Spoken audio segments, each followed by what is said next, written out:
Welcome to the final game, Game 6 of the 2026 Chinese tournament. Just to briefly summarize the rules that we went over in Game 1, Zerg will be aiming to acquire points, getting 1 point for each survivor killed, while the survivors work together to deny as many points as possible from the Zerg.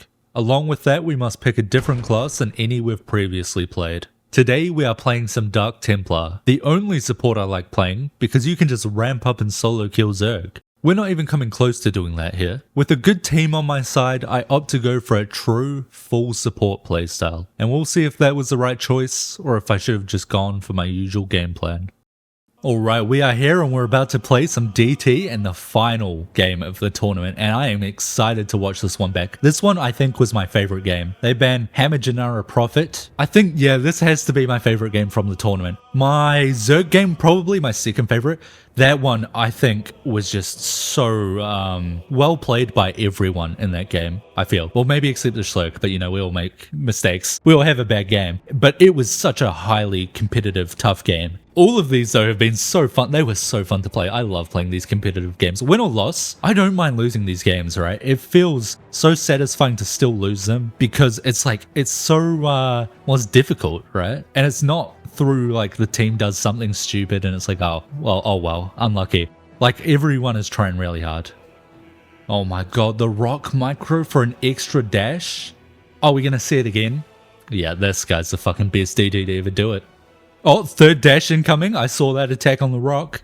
It's over for Zerg. It's over for Zerg. 3 extra dashes. Pack it in. So we're building in the middle of that area there. Because we plan on salvaging these to make our assimilators. When you salvage a structure, it can leave gas blobs, and Zerglings, if you build it on the edge of a cliff, Zerglings can pick it up from the high ground. Now, that not only means that they get extra gas early on if they pick it up, but if they happen to be looking, it clues the Zerg into the fact that something was salvaged up there, and then they can go and investigate. So, very important to build it in the middle there, or at least just away from the edge. Nice little gas pickup here. We see no one on the side is immediately farming. Sophia's eventually going to, as she drops her unit. But we're able to pick up some gas there, which is nice. Head over to the top side since the scientist is rotating away. In this game, we're versing Dahaka Niedra. DT versus Dahaka is always a delight because it's not necessarily as easy as it sounds to be at lower levels. We see the salvage there a little earlier. Could have waited a bit and then made the assimilator. But, you know, at lower levels, there's a misconception that Dahaka just is a disaster to play against DT because Dahaka doesn't have detection. He's the only Zerg hero without detection. And Dark Templar is, of course, cloaked, which makes it difficult. However,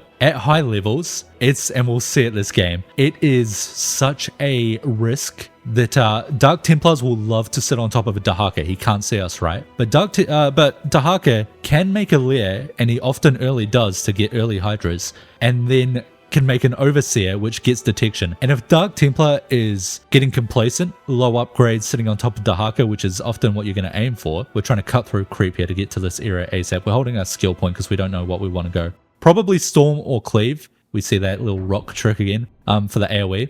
And I think I opt on Cleave here.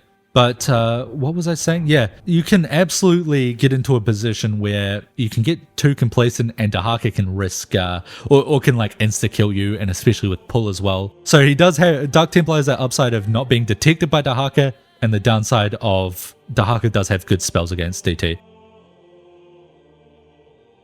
Nice little Cleave there to pick that up. So because Dahaka can't see us, we can sit on top of him like this. We can get constant vision. In this game, I'm opting for an absolutely support style DT. Now, usually I don't play support, right? I hate supporting because I want to solo carry the game. Like, it's so hard to rely on teammates. But we're in a high level lobby here where not only is it the support class, but we are absolutely going to play a support style. We're not going to aim to max out on DT and kill the Zerg. Our goal here is constant vision of Dahaka, constantly follow him, constantly pick up the units that he spawns to deny his map control, kill units that he spawns when he goes to clear allies' eco so he has less DPS so he can't get clears on their eco. And being able to get constant vision on Dahaka is such a huge help for the team because one of Dahaka's biggest strengths is his move speed and his ability to rotate the map, paired with his cloak, which makes it hard to follow him.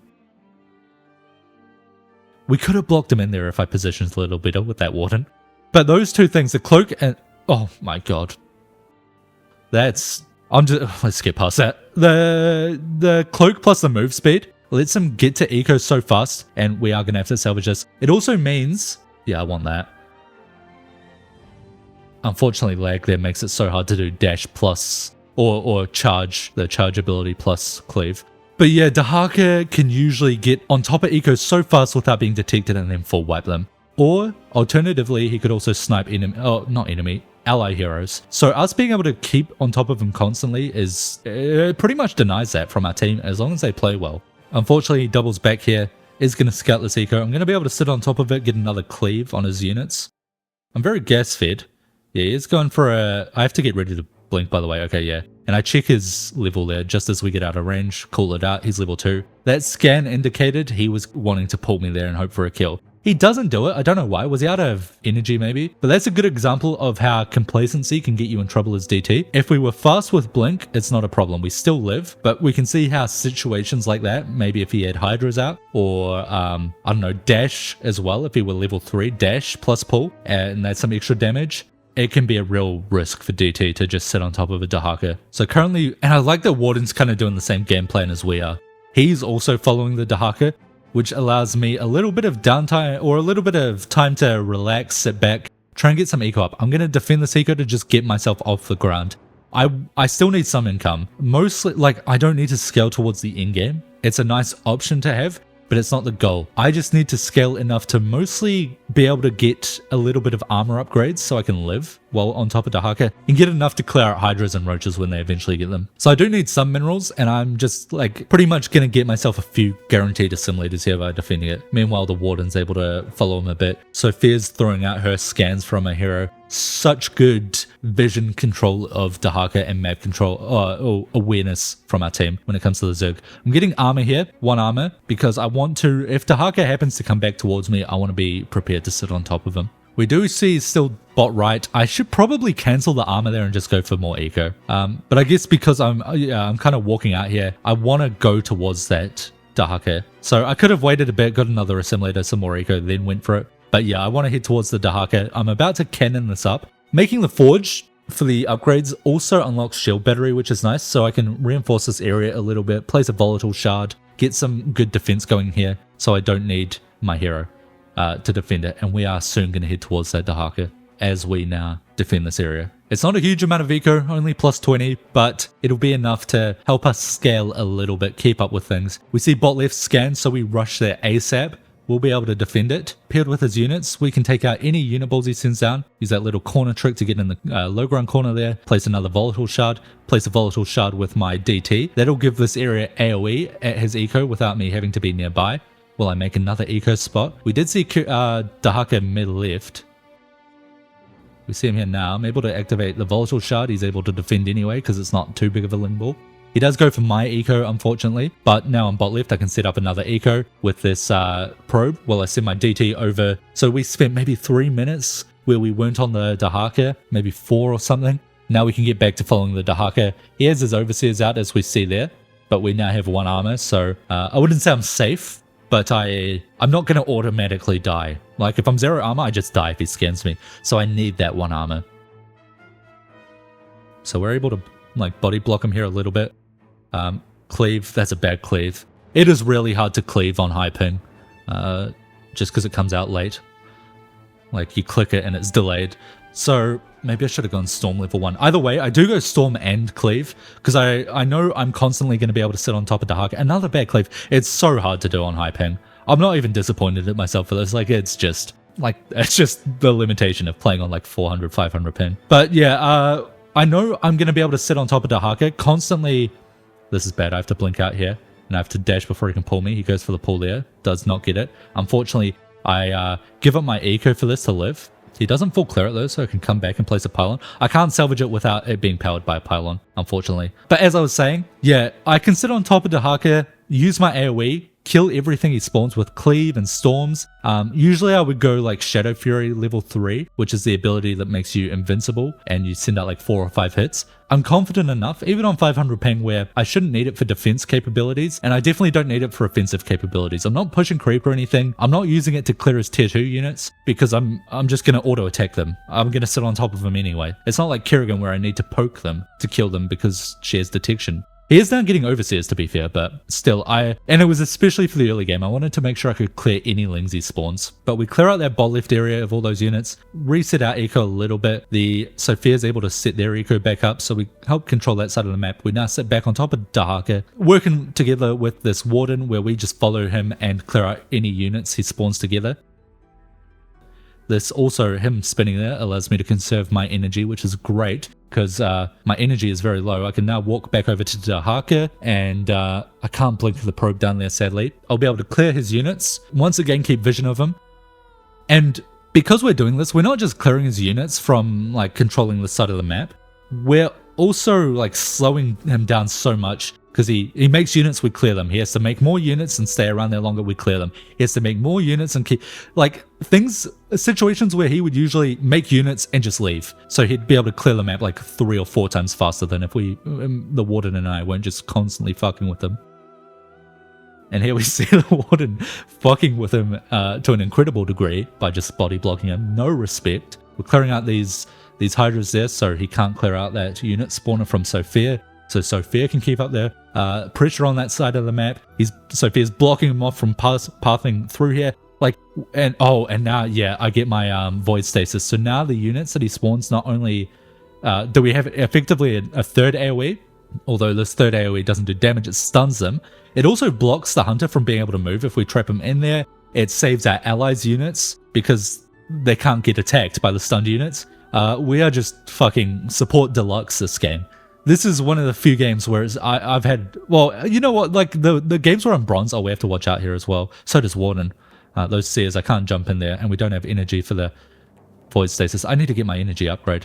But yeah, the games where I'm on a like low level account playing bronze support with a bunch of other bronze players, I find that really fun because it's just a monkey fiesta. It's so funny. It's an absolute circus. It's ridiculous. But this is like the absolute other end of the spectrum where I can play support and I'm like supporting players to carry, and they will carry. They're such good players, and they're doing it. Like, we see the maps lit up pretty well while they're pushing, while they're rich. Nedra's sitting here. I'm kind of hanging around the area expecting Nedra to TP back. They're denying me from going in to clear this tier 2 unit ball, but it's like, at what cost? Mid's just going to get pushed into if they stick around here. I'm able to jump through here, void stasis them, stun them for the Andor to try and farm them a little bit.